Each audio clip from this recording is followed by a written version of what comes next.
സുവിശേഷത്തിൻ തെളിച്ചം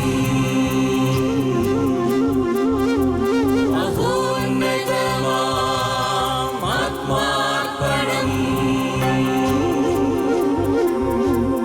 വചനം സത്യം ജീവദായകം വചനം സത്യം ജീവദായകം വചനം സത്യം ജീവദായകം.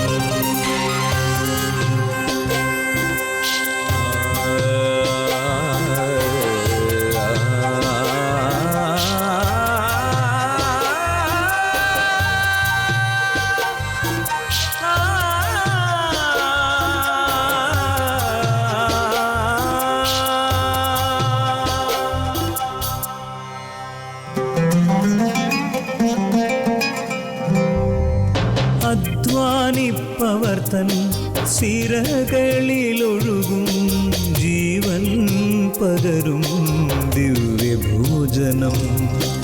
അധ്വാനിപ്പവർ തൻ സിരകളിലൊഴുകും ജീവൻ പകരും ദിവ്യഭോജനം. അതിരുകൾ ഭേദിക്കും സ്നേഹത്തിൻ്റെ രശ്മികൾ ഞങ്ങളെ ഉണർത്തുന്ന പുതിയ പ്രഭാതം. അതിരുകൾ ഭേദിക്കും സ്നേഹത്തിൻ്റെ രശ്മികൾ ഞങ്ങളെ ഉണർത്തുന്ന പുതിയ പ്രഭാതം. മന്ന മന്ന മന്ന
പിതാവിൻ്റെയും പുത്രൻ്റെയും പരിശുദ്ധാത്മാവിൻ്റെയും നാമത്തിൽ ആമേൻ.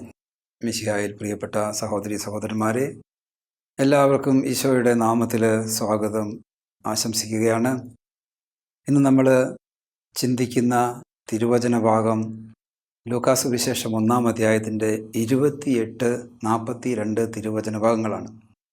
ദൂതൻ അവളുടെ അടുത്ത് വന്ന് പറഞ്ഞു, കൃപ നിറഞ്ഞവളെ സ്വസ്തി, കർത്താവ് നിന്നോടുകൂടെ.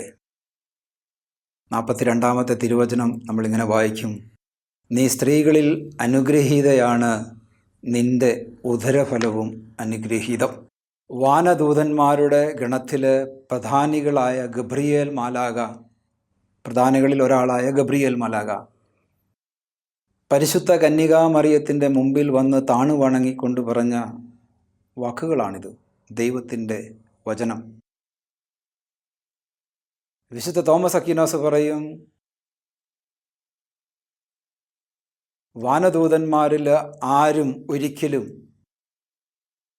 ഒരു ദിവസമോ ഒരു സമയമോ ഒരു നിമിഷമോ ലോകത്തിലേക്ക് വെച്ച് ഏതെങ്കിലും ഒരു മനുഷ്യ വ്യക്തിയുടെ മുമ്പിൽ ഇത്ര ആദരപൂർവം താണു വണങ്ങി വചനം ഇങ്ങനെ ഉരുവിട്ടതായി അറിവില്ല എന്നുള്ളതാണ്. നമ്മൾ മനസ്സിലാക്കുന്ന കാര്യം ഇതാണ്, 100-110% പരിശുദ്ധ കന്യകാമറിയം ഒരു മനുഷ്യ സ്ത്രീയാണ്. അവൾ ദേവിയല്ല, ദൈവികമായ ഒരു പ്രത്യേകതയും അവൾക്കില്ല. 100% അവൾ മനുഷ്യ സ്ത്രീയാണ്. കത്തോലിക്ക സഭയുടെ മതബോധന ഗ്രന്ഥം 2679 പറയും, തികവുറ്റ വിധം പ്രാർത്ഥിക്കുന്ന മറിയം സഭയുടെ പ്രതിരൂപമാണ്. എന്ന് വെച്ചാൽ സഭയുടെ ഒരു റിപ്ലിക്കയാണ് പരിശുദ്ധ കന്യാമറിയം എന്നാണ്. എന്താണ് സഭ? നോഹയുടെ കാലത്ത് പണിത പേടകം പോലെ ഇന്ന് ലോകര് മുഴുവനും ദൈവത്തിൻ്റെ സന്നിധിയിൽ രക്ഷ പ്രാപിക്കുവാൻ വേണ്ടി ദൈവം നിശ്ചയിച്ചു തന്നിട്ടുള്ളതാണ് തിരുസഭ. തിരുസഭയിലൂടെയാണ് രക്ഷ സ്വന്തമാക്കാൻ നമുക്ക് അവസരമുള്ളത്. തിരുസഭയിലൂടെയേ ഉള്ളൂ. ആ തിരുസഭയുടെ ഒരു പ്രതിരൂപമാണ് കന്യകാമറിയം എന്നാണ് തിരുസഭ നമ്മളെ പഠിപ്പിക്കുന്നത്, കത്തോലിക്ക സഭയുടെ മതബോധന കേന്ദ്രത്തിലൂടെ. എന്താണ് പറഞ്ഞു വെക്കാൻ ആഗ്രഹിച്ചെന്ന് ചോദിച്ചാൽ, തികവുറ്റ വിധം പ്രാർത്ഥിക്കുന്നത് മറിയമാണെന്നാണ്. കത്തോലിക്ക സഭയുടെ പ്രാർത്ഥനയുടെ പ്രത്യേകത സഭയുടെ പരിശുദ്ധ കുർബാനയിലൂടെയും മറ്റ് കുദാശകളിലൂടെയും ദൈവജനത്തെ മുഴുവൻ സ്വർഗത്തിലേക്ക് എത്തിക്കുക എന്നുള്ളതാണ് സഭയുടെ ദൗത്യം എന്ന് പറയുന്നത്. ഈ ദൗത്യത്തിൻ്റെ പ്രതിരൂപമായി നിൽക്കുന്നത് മറിയമാണ്. സഭയുടെ പ്രാർത്ഥനയാണ് ദൈവസന്നിധിയിലേക്ക് എത്തുന്നത്. അത് പരിപൂർണതയിലെത്താൻ സഭയിലൂടെയാണ് നമ്മളെ സഹായിച്ചുകൊണ്ടിരിക്കുന്നത്. അതിൻ്റെ പ്രതിരൂപമാണ് മറിയം എന്ന് പറയുമ്പോൾ, മറിയത്തിൻ്റെ പ്രാർത്ഥനയെപ്പറ്റി തിരുസഭയുടെ മതബോധന ഗ്രന്ഥം പഠിപ്പിക്കുന്നത് എങ്ങനെയാണ്? തികവുറ്റ വിധം പ്രാർത്ഥിക്കുന്നത് മറിയമാണ്. എന്ന് വെച്ചാൽ എന്താണ്? പ്രാർത്ഥിച്ചാൽ ഉത്തരമുള്ള പ്രാർത്ഥന. മറിയം പ്രാർത്ഥിച്ചാൽ പ്രാർത്ഥനയ്ക്ക് ഉത്തരമുണ്ട്, തിരിച്ചു വരികയില്ല. അതുകൊണ്ടാണ് നമ്മൾ പറയുക, നമ്മൾ മറിയത്തിൻ്റെ വിമലഹൃദയം വഴി നമ്മുടെ പ്രാർത്ഥനകൾ സമർപ്പിച്ചുകൊണ്ട് കർത്താവിൻ്റെ സന്നിധിയിലേക്ക് പ്രാർത്ഥിക്കണമെന്ന് പറയുന്നത്. മനുഷ്യനായ നാം പാപം ചെയ്ത് ദൈവമഹത്വത്തിന് അയോഗ്യരായിത്തീർന്നു. റോമ 3:23. സകല മനുഷ്യരും പാപം ചെയ്ത് ദൈവത്തിൻ്റെ മഹത്വത്തിന് അയോഗ്യരായി തീർന്നത് കൊണ്ട് നമ്മുടെ പ്രാർത്ഥനകൾ ദൈവസന്നിധിയിൽ അത്രമേൽ സ്വീകാര്യമാകുന്നില്ല എന്ന് നമ്മൾ മനസ്സിലാക്കണം. യോഹന്നാന്റെ സുവിശേഷം 9:31 നമ്മളത് വളരെ കൃത്യമായി വായിച്ചെടുക്കും. പാപിയുടെ പ്രാർത്ഥന ദൈവം കേൾക്കുന്നില്ല. അപ്പോൾ പാപിയുടെ പ്രാർത്ഥന ദൈവം കേൾക്കുകയില്ല എന്നതുകൊണ്ട് നമ്മുടെ പ്രാർത്ഥന എത്ര വലുതാണെങ്കിലും, എത്ര നല്ല മനുഷ്യരായിട്ട് നമ്മൾ ജീവിക്കുന്നവരാണെങ്കിലും കുറവുകളുള്ളവരാണ്. വിശുദ്ധ കൊച്ചുത്രേസ്യ പറയും, എത്ര നല്ല ഉത്തമമായ പ്രവൃത്തിയാണ് നിൻ്റേതെന്ന് വിചാരിച്ചാൽ പോലും അതെല്ലാം ദൈവത്തിൻ്റെ കണ്ണുകളിൽ കുറവുള്ളതായിരിക്കും. കൊച്ചുത്രേസ്യ പറയും, വളരെ ശൂന്യമായ കരങ്ങളോടെ ഞാൻ ദൈവത്തിൻ്റെ സന്നിധിയിൽ ചെല്ലാനാണ് ആഗ്രഹിക്കുക. കൊച്ചുത്രേസ്യ നമുക്കറിയാം, ദേവപാരംഗതയായി സഭ പ്രഖ്യാപിച്ച് വിശുദ്ധിയുടെ മകുടമായി തീർന്ന, ഏറ്റവും പാപത്തിൻ്റെ കറകൾ ലവലേശമില്ലാതെ ജീവിച്ച് വളരെ ചുരുങ്ങിയ നാളുകൊണ്ട് ദൈവസന്നിധിയിലേക്ക് വിളിക്കപ്പെട്ട വിശുദ്ധയായ കൊച്ചുത്രേസ്യ പറയുകയാണ്, നമ്മുടെ ഏറ്റവും ഉത്തമമായ പ്രവൃത്തി പോലും ദൈവത്തിൻ്റെ സന്നിധിയിൽ കുറവുള്ളതായിരിക്കും. അങ്ങനെ കുറവുള്ള വ്യക്തി ആയതുകൊണ്ട് ദൈവസന്നിധിയിൽ വെറും കൈയോടെ പോകാനാണ് ഞാൻ ആഗ്രഹിക്കുന്നത്. അവിടെ ചെന്ന് നിൽക്കാൻ ഇഷ്ടം പോലെ ആയിക്കോട്ടെ ദൈവത്തിൻ്റെ. യുക്യാറ്റ് 479 ഇങ്ങനെ പറയും, പ്രാർത്ഥിക്കേണ്ടത് എങ്ങനെയെന്ന് കന്യകയിൽ നിന്ന് പഠിക്കുക എന്ന് പറഞ്ഞാൽ അവളുടെ പ്രാർത്ഥനയിൽ പങ്കുചേരുക എന്നുള്ളതാണ്. എന്താണ് അവളുടെ പ്രാർത്ഥന? നിൻ്റെ ഹിതം പോലെ എന്നിൽ ഭവിക്കട്ടെ. ഇതാ കർത്താവിൻ്റെ ദാസി, നിൻ്റെ ഹിതം പോലെ എന്നിൽ ഭവിക്കട്ടെ എന്നതാണ് പ്രാർത്ഥന. മനുഷ്യൻ മനസ്സിലാക്കേണ്ട ഒരു കാര്യമുണ്ട്, എന്താണ് പ്രാർത്ഥന എന്ന്, എന്തുകൊണ്ട് പ്രാർത്ഥനയ്ക്ക് ഉത്തരം ലഭിക്കുന്നില്ല എന്ന് നമ്മൾ വ്യാകുലപ്പെടുമ്പോൾ അറിഞ്ഞിരിക്കേണ്ട ഒരു സത്യമാണിത്. നിന്റെ ഹിതം പോലെ എന്നിൽ സംഭവിക്കട്ടെ എന്നതാണ് എൻ്റെയും നിങ്ങളുടെയും പ്രാർത്ഥനയെങ്കിൽ അത് സംഭവിച്ചിരിക്കും, അതിന് ഉത്തരം കിട്ടിയിരിക്കും.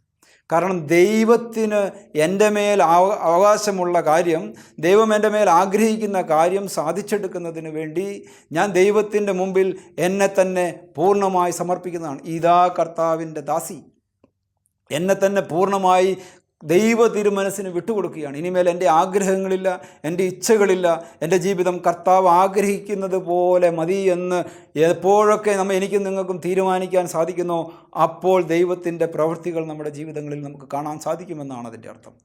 സോളമൻ രാജാവ് ദേവാലയം പണിയാൻ ഒരുങ്ങുകയാണ്. ലോകം ഇന്ന് വരെ കണ്ടിട്ടുള്ളതിൽ വെച്ച് ഒരു മഹാ അത്ഭുതമായ ജെറുസലേം ദേവാലയത്തിൻ്റെ പണിയുടെ ഒരുക്കങ്ങൾ പൂർത്തിയായപ്പോൾ സോളമൻ രാജാവ് ഇങ്ങനെ പ്രാർത്ഥിച്ചു. 2 ദിനവൃത്താന്തം 2:6. സ്വർഗത്തിനോ സ്വർഗാദി സ്വർഗത്തിനോ പോലുമോ ഉൾക്കൊള്ളാൻ കഴിയാത്ത അങ്ങേക്ക് ആലയം പണിയാൻ ഞാൻ ആരാണ്? സുഗന്ധദ്രവ്യങ്ങൾ അർപ്പിക്കാൻ ഒരു മന്ദിരം എന്നതിൽ കവിഞ്ഞ് ഞാൻ പണിയാൻ പോകുന്ന ഈ ആലയം എന്തുണ്ട്? നിങ്ങളൊന്ന് മനസ്സിലാക്കണം പ്രിയപ്പെട്ടവരെ. ജെറുസലേം ദേവാലയം, അതിൻ്റെ ശക്തിയെയും വലിപ്പത്തെപ്പറ്റി നിങ്ങൾ 1000 വട്ടം കേട്ടിട്ടുണ്ട്. ആ ദേവാലയത്തെ സോളമൻ ഉപമിക്കുന്നത് പൂജാദ്രവ്യങ്ങൾ അർപ്പിക്കുന്നതിനുള്ള, സുഗന്ധദ്രവ്യങ്ങൾ ദൈവത്തിന് അർപ്പിക്കുന്നതിനുള്ള ഒരു മന്ദിരം മാത്രമായിട്ടാണ്. അത്ര വലുതും വിശാലവും മഹോന്നതവും മഹത്തരവുമായ ഒരു ദേവാലയത്തിൽ ദൈവത്തിന് ഉൾക്കൊള്ളാൻ കഴിയുമോ എന്നുള്ള സംശയത്തിൽ നിന്ന് സോളമൻ പറയുന്നത് സ്വർഗത്തിനോ സ്വർഗാദി സ്വർഗത്തിനോ പോലുമോ ഉൾക്കൊള്ളാൻ കഴിയാത്ത എന്നാണ്. ദേവാലയത്തിൻ്റെ പണി പൂർത്തിയാക്കി കഴിഞ്ഞപ്പോൾ സോളമൻ പിന്നെയും ആ പ്രാർത്ഥന ആവർത്തിക്കുന്നുണ്ട്. ദൈവം യഥാർത്ഥത്തിൽ ഭൂമിയിൽ വസിക്കുമോ? അങ്ങയെ ഉൾക്കൊള്ളാൻ സ്വർഗത്തിനോ സ്വർഗാദി സ്വർഗത്തിനോ പോലുമോ കഴിയുകയില്ലെങ്കിൽ ഞാൻ പണിയിച്ച ഈ ദേവാലയം, ഈ ഭവനം എത്രയോ അപര്യാപ്തം. പ്രിയപ്പെട്ടവരെ, നോക്കുക ദൈവത്തിൻ്റെ ശക്തി. ദൈവത്തിന് എവിടെയെങ്കിലും ഒന്ന് ഉൾക്കൊള്ളിച്ച് കളയാമെന്നൊക്കെ നമ്മൾ വിചാരിക്കുന്നുണ്ടെങ്കിൽ വ്യർത്ഥമായ ചിന്തകളാണ്. ദൈവം നമ്മുടെയൊക്കെ ചിന്തകൾക്കും ബുദ്ധിക്കുമൊക്കെ അതീതമായ സർവശക്തനും സർവവ്യാപിയുമാണെന്ന് നമ്മൾ മനസ്സിലാക്കി വെക്കണം. എൻ്റെ വചനം കേൾക്കുമ്പോൾ വിറയലോടെ സ്വീകരിക്കുന്നവനെ, അത്രമാത്രം ദൈവത്തിൻ്റെ ശക്തിയുടെ വലുപ്പത്തെ കാണിക്കുവാൻ വേണ്ടി പല വചനങ്ങളും നമ്മുടെ മുമ്പിലുണ്ട്. ഇത്രമാത്രം ശക്തനാണ് ഈ സർവശക്തനായ ദൈവം. ഭൂമിയിൽ ചില വ്യക്തികൾക്ക് ദർശനങ്ങൾ കൊടുത്തതും മറ്റും നമുക്കറിയാം. യെശയ്യാ പ്രവാചകൻ്റെ പുസ്തകത്തിൽ 5-ാം അധ്യായം, ഞാൻ നശിച്ചു, എനിക്ക് ദുരിതം, എന്നാൽ സർവശക്തനായവനെ എൻ്റെ നയനങ്ങൾ ദർശിച്ചിരിക്കുന്നു. ഒരു ദർശനമാണ്, കാഴ്ചയല്ല. ദൈവത്തെ കണ്ടിട്ടില്ല. യെശയ്യാ പറയുകയാണ് ഞാൻ നശിക്കും. എന്താണ്? സർവശക്തൻ്റെ ദർശനം കിട്ടുമ്പോൾ, അവൻ്റെ മഹത്വം വെളിപ്പെടുമ്പോൾ എൻ്റെ ജീവിതത്തിൻ്റെ കറകൾ, പാപങ്ങൾ വെളിപ്പെടുകയാണ്. അവൻ്റെ പരമപരിശുദ്ധിക്ക് മുമ്പിൽ ഒരു മനുഷ്യന് പിടിച്ചു നിൽക്കാൻ കഴിയുകയില്ല. അതുകൊണ്ടാണ് യെശയ്യാ അങ്ങനെ വിലപിക്കുന്നത്. പുറപ്പാട് പുസ്തകത്തിൽ 33-ാം അധ്യായത്തിൽ 20-ാമത്തെ തിരുവചനം നമ്മളിങ്ങനെ കാണും. മോശയോട് ദൈവം പറയുകയാണ്, നീ എൻ്റെ മുഖം കണ്ടുകൂടാ, എന്തെന്നാൽ എന്നെ കാണുന്ന ഒരുവനും ജീവനോടെ ഇരിക്കുകയില്ല. ഇത് ദൈവത്തിൻ്റെ ശക്തിക്ക് മുമ്പിൽ ഈ മനുഷ്യന് പിടിച്ചു നിൽക്കാൻ കഴിയാത്തത് കൊണ്ടാണ് ദൈവം അങ്ങനെ പറയുന്നത്. അവൻ വെറും നിസാരക്കാരനാണെന്ന് ദൈവത്തിനറിയാം. ദൈവത്തിൻ്റെ സർവമഹത്വവും കാണപ്പെട്ടാൽ വിചാരവികാരങ്ങൾ, പാപങ്ങളെപ്പറ്റിയുള്ള മോഹങ്ങളെ, ചിന്തകളെല്ലാം കൊണ്ട് ഈ മനുഷ്യൻ ഇല്ലാതെ ഭസ്മമായി തീരുമെന്നതുകൊണ്ട് ദൈവം മനുഷ്യന് കൊടുക്കുന്ന ആനുകൂല്യമാണത്. നേരിട്ട് ദർശനം കൊടുക്കാതെ കർത്താവ് വാക്കുകളിലൂടെയും ഇടനിലക്കാരിലൂടെയും ദൂതന്മാരിലൂടെയും ഒക്കെ സംസാരിച്ചുകൊണ്ട് മനുഷ്യകുലത്തെ സ്വന്തമാക്കിക്കൊണ്ടിരിക്കുന്നത്. പ്രിയപ്പെട്ടവരെ, ഇത്രമാത്രം ശക്തനായ സർവശക്തനായ ദൈവം ഭൂമിയിലേക്ക് ഇറങ്ങി വരുന്ന രംഗമാണ് നമ്മളിനി കാണാൻ വേണ്ടി പോകുന്നത്. മുൾപ്പടർപ്പിൽ വെച്ച് ഇസ്രായേലിൻ്റെ വിമോചകനാകാനുള്ള വിളി ലഭിച്ച മോശയ്ക്ക് എരിയുന്ന മുൾപ്പടർപ്പിനെ സമീപിക്കാൻ പോലും സാധിച്ചില്ല. മറിച്ച് അവൻ ദൈവത്തിൻ്റെ പരിശുദ്ധിക്ക് മുമ്പിൽ തൻ്റെ മുഖം മറച്ചു കളഞ്ഞു. നിൽക്കാൻ സാധിച്ചില്ല. എന്നാൽ പരിശുദ്ധാത്മാവായ അത്യുന്നതൻ്റെ സർവശക്തിയും പരിശുദ്ധ കന്യകാമറിയത്തിൻ്റെ ഉദരത്തിൽ ഇറങ്ങി ആവസിച്ചിട്ടും അവൾ എരിയുകയോ ദഹിക്കുകയോ ചെയ്തില്ല. ഇതാണ് നമ്മുടെ ചിന്ത. നോക്കുക, ഒരു മനുഷ്യന് പോലും കാണുവാനോ ദർശിക്കുവാനോ സാധിക്കാത്ത, മനുഷ്യൻ പണിത ഒരു കൂടാരങ്ങളും വസിക്കാൻ ഉൾക്കൊള്ളാനോ കഴിയാത്ത, സ്വർഗത്തിനോ ഭൂമിക്കോ മനുഷ്യനോ ഉൾക്കൊള്ളാനോ കാണുവാനോ ഉൾക്കൊള്ളാനോ കഴിയാത്ത സർവശക്തനായ ദൈവം തൻ്റെ പരമശക്തിയും ഉപയോഗിച്ചുകൊണ്ട് ലൂക്കാ 1:35 അത്യുന്നത ശക്തി നിന്റെ മേൽ ആവസിക്കും, പരിശുദ്ധാത്മാവ് നിന്റെ മേൽ വരും. ഈ പരിശുദ്ധാത്മാവിൻ്റെ ശക്തി പരിശുദ്ധ കന്യകാമറിയത്തിൻ്റെ ഉദരത്തിൽ ഇറങ്ങി ആവസിച്ചു.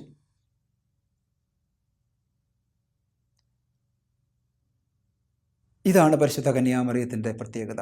വിശുദ്ധ അക്വിനാസ് പറയും, കന്യകയിൽ വിരവോടഗ്നി ജ്വലിക്കുകിലും ഇല്ല, ജ്വലിച്ചില്ല, ജ്വാലയിൽ അവൾ തെല്ലും. മംഗളവാർത്താകാലത്തിലെ ഓനീസ് വാസർ എന്ന് പറയുന്ന പ്രാർത്ഥനയാണ്.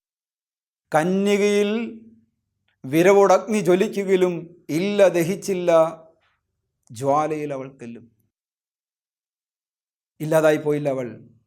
എന്നെ സൃഷ്ടിച്ചവൻ എൻ്റെ കൂടാരത്തിൽ വിശ്രമിച്ചു. ഇത് പരിശുദ്ധ കന്യകാമറിയത്തെ പറ്റി എഴുതിയിട്ടുള്ള വചനഭാഗങ്ങളാണ്. എന്നെ സൃഷ്ടിച്ചവൻ എൻ്റെ കൂടാരത്തിൽ വിശ്രമിച്ചു.